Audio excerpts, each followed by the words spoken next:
जय माँ भगवती जगदम्बा। आंगिरस ज्योतिष केंद्र में आप सबका स्वागत है। आइए ज्योतिष सीखें, इस विषय पर हम बात कर रहे हैं और इस चैनल पर हमारा प्रयास है कि नए ज्योतिष सीखने वाले प्रशिक्षुओं के लिए हम नए नए वीडियो बनाकर इस चैनल पर डालें ताकि लोगों को ज्योतिष में सुगमता प्रदान हो। भी ज्योतिष सीखें और सीखकर अपने लिए भी ज्ञान प्राप्त करें और लोगों को भी ज्ञान दें। तो जो लोग इस वीडियो को देख रहे हैं वे चैनल को सब्सक्राइब करें और लाइक बटन दबाएं और शेयर करें।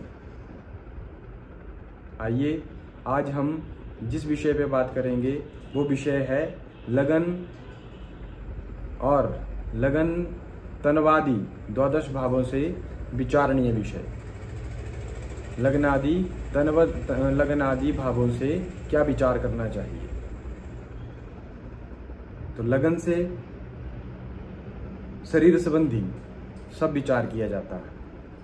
मनुष्य का कैसा रूप रहेगा, काला होगा, गोरा होगा, वर्ण, शरीर का रंग, शरीर की दुर्बलता, पुष्टता, शारीरिक गठन, आकृति, शरीर पर तिल, कोई निशान, कोई चिन्ह, शरीर के छोटे बड़े होने का आकार आदि का ज्ञान और तेज आचरण, शांत, क्रूर, किस प्रकार का मनुष्य का स्वभाव रहेगा, गुणशील, यश कितना रहेगा, कीर्ति कितनी होगी, शरीर का बल पराक्रम कितना रहेगा, साहस, अहंकार, ज्ञान, निंदा, शरीर का शुभ अशुभ, यौवन, आयु, प्रमाण, जाति, सुख दुख, आत्मा और आरोग्यता, संपत्ति, मस्तक, माता पिता के देह आदि का इससे विचार किया जाता है। लगन भाव से, मनुष्य की जन्म कुंडली के लगन भाव से इन सब चीजों का विचार किया जाता है। अब बात करते हैं धन भाव की। द्वितीय भाव, द्वितीय भाव से धन धान्य, धन की सिद्धि, स्वर्ण आदि, स्वर्ण, सोना, चांदी, रतन, क्रय विक्रय, लोन, स्वयं उपार्जित द्रव्य, पितृ संबंधित द्रव्य विचार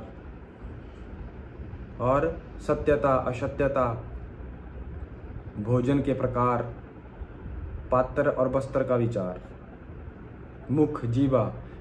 द्वितीय भाव मनुष्य के बोलने का भी स्थान है, बोलने की शक्ति।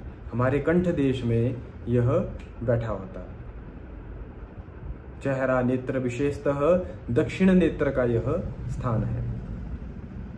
शरीर का दक्षिण अंग, साधारण विद्या, शिक्षा और विभिन्न मंत्र का विचार, क्रोध, कापट्य आदि का विचार, पशु पक्षी आदि, धन, संज्ञक वस्तु, निज कुटुंब, सेवक, नौकर के विषय में भी द्वितीय भाव से देखा जाता है।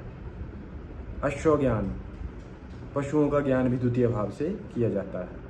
मित्र, शत्रु, मौसी इत्यादि का विचार द्वितीय भाव से, और मामा और मृत्यु, मामा का और मृत्यु का विचार भी द्वितीय भाव से किया जाता है।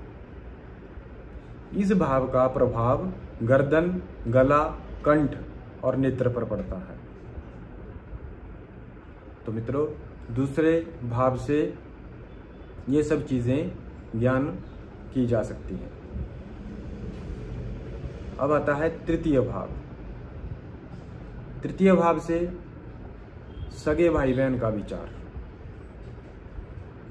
ज्येष्ठ और छोटे भाई का विचार, विशेषकर कनिष्ठ भ्राता और भगिनी, भ्राता भाई और भगिनी बहन, कितने संख्या में भाई बहन होंगे, कितने जिएंगे, कितने मरेंगे, ये सब तृतीय भाव से देखा जाता है। दास और दासी, ताऊ और चाचा, इनका ज्ञान भी तृतीय भाव से किया जाता है। उनकी पत्नियां, इनका ज्ञान भी तृतीय भाव से। आसपास के संबंधी, नातेदार, सहन शक्ति, धैर्य, स्वार्थ, चालाकी, दुष्ट बुद्धि, कंदमूल आदि खाने के पदार्थों का सुख, कुभोजन, शुभक्ष, क्षुधा, क्रीड़ा, शरण, उपदेश, सहाय, आश्रय, पात्रता, अपात्रता, कर्म की हानि, भूषण, औषधियों का विचार, दीर्घ जीवन, आजीविका, व्यापार इत्यादि तृतीय भाव से विचार किया जाता है। छोटे वाहन, छोटे छोटे वाहनों का विचार भी तृतीय भाव से किया जाता है। इस भाव का अत्यधिक प्रभाव कंठ, स्वर, वीर्य, अस्थि, गला, कर्ण, कान और वस्त्र इत्यादि पर रहता है। हाथ, बाजू, कंधा, हृदय, कर्ण, विशेषकर दक्षिण कर्ण, दक्षिण कान, दाईं तरफ का कान, इस पर तृतीय भाव का विचार किया जाता है और प्रभाव रहता है। अब बात आती है चतुर्थ भाव की, जिसे सुहृद भाव कहते हैं। इष्ट मित्र, बंधु वर्ग,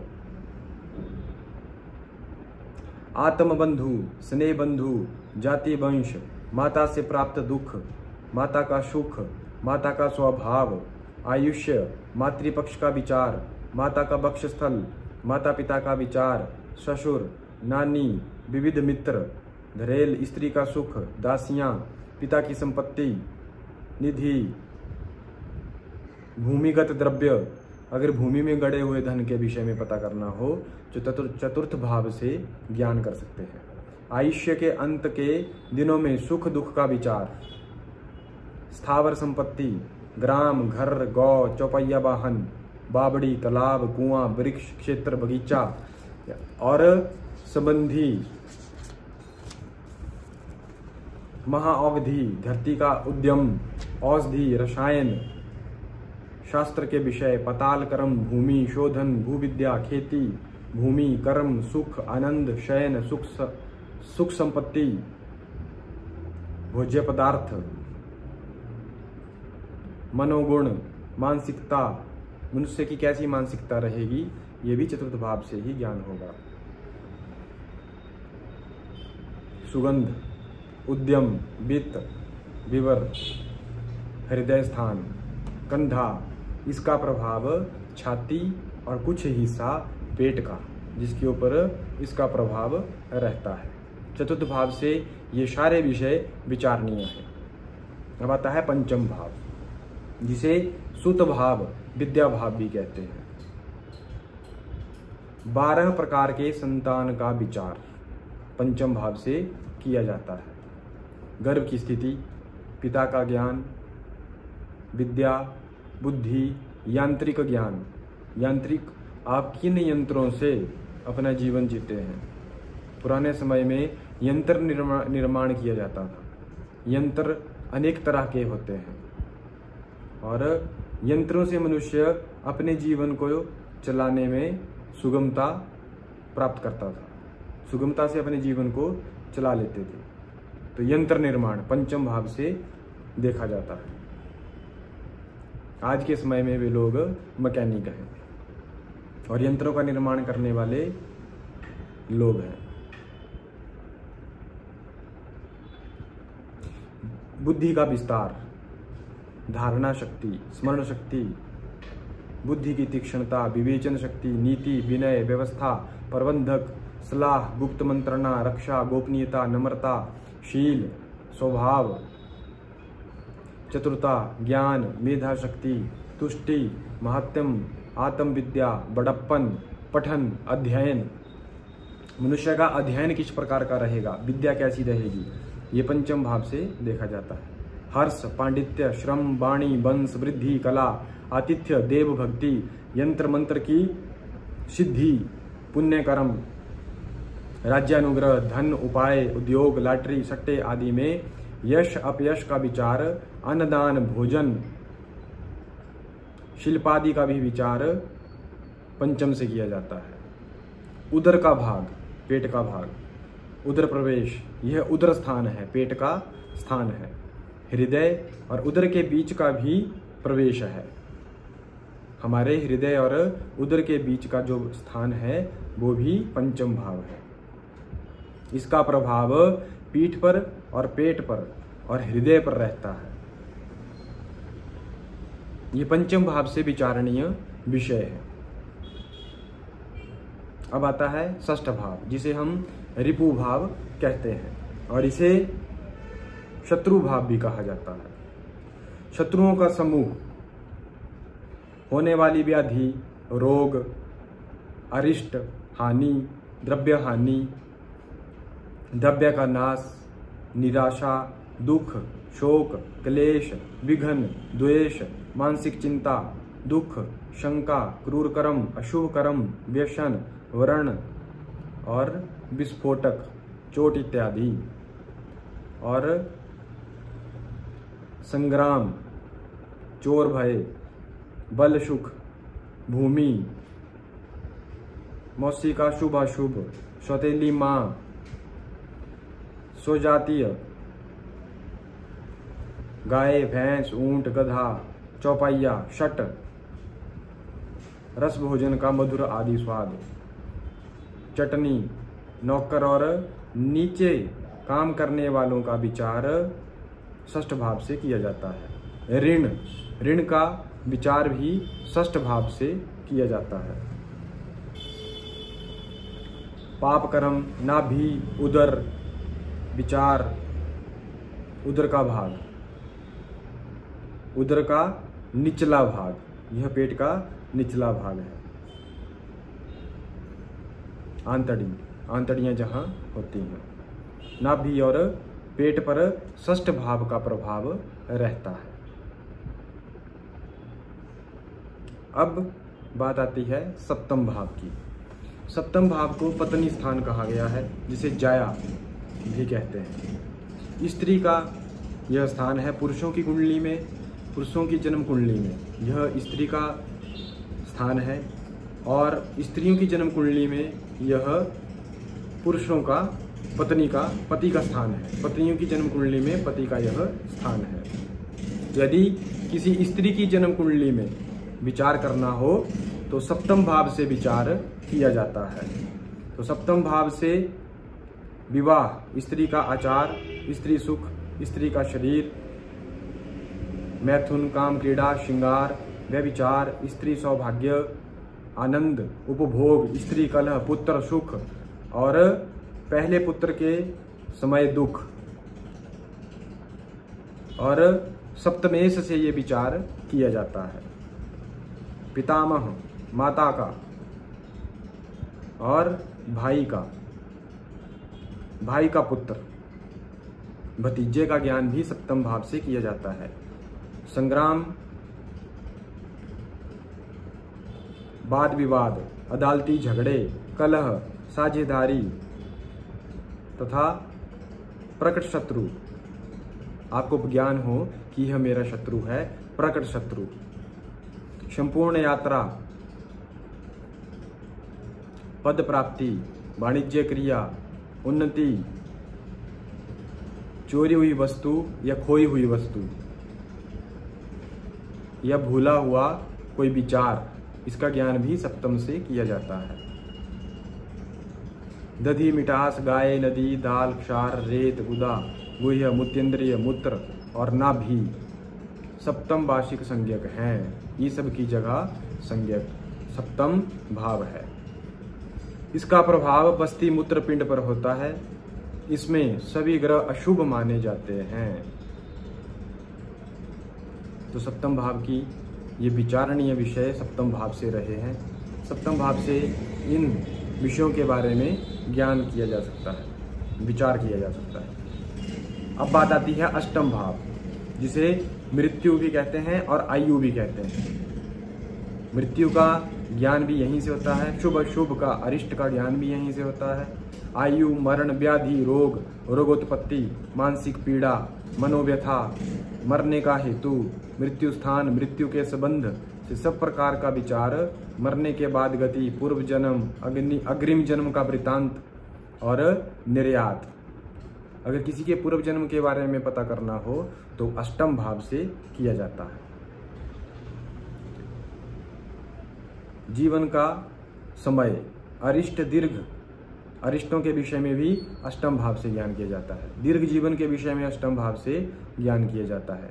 हानि, अचानक आए संकट, व्याधि, उन्नति में विचार, उन्नति इंसान की होगी कि नहीं होगी, ये भी मनुष्य की किस प्रकार उन्नति होगी, ये भी अष्टम भाव से विचार किया जाता है। पितृऋण, पिता के द्वारा गृहीत ऋण, संचित द्रव्य, आकस्मिक लाभ, दहेज, स्त्री द्वारा प्राप्त धन, प्रवाद, भय, शत्रु का भय, रण, युद्ध समय का ज्ञान भी अष्टम भाव से किया जाता है। छिद्र का देखना, छिद्र मार्ग, नौका, नदी का पार करना, युद्ध काल की संख्या।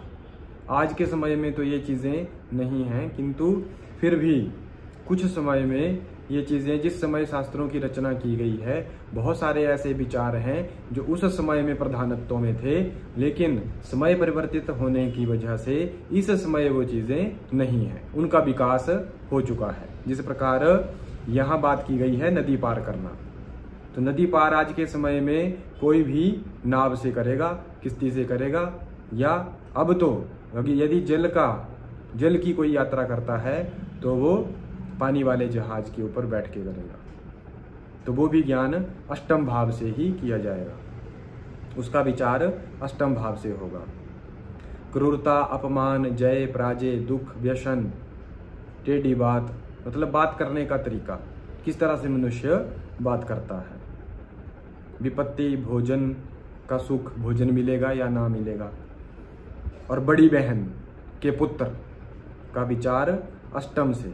गुप्तांग, जननेन्द्रिय, गुदा रोग, इसका प्रभाव गुह्य इंद्रिय और प्रजा उत्पादक, संतान वृद्धि करने वाले अंगों पे रहता है। इसलिए अष्टम भाव से ये सारे विषय विचारणीय है। अब बात आती है नवम भाव की। भाग्य, नवम भाव को भाग्य कहते हैं, और भाग्योदय, भाग्य की वृद्धि, भाग्य की सिद्धि, वैभव, ऐश्वर्य, अदृश्य भाग्य। कुछ समय ऐसा भी मनुष्यों के जीवन में आता है जिसमें अचानक से मनुष्यों के भाग्यों में बदलाव आ जाता है, और ऐसा कोई विचार मनुष्य के मन में नहीं होता, लेकिन अचानक से कुछ ऐसे कारण बनते हैं जिससे जीवन में परिवर्तन आ जाता है। ये सब नवम भाव से ही विचार किया जाता है।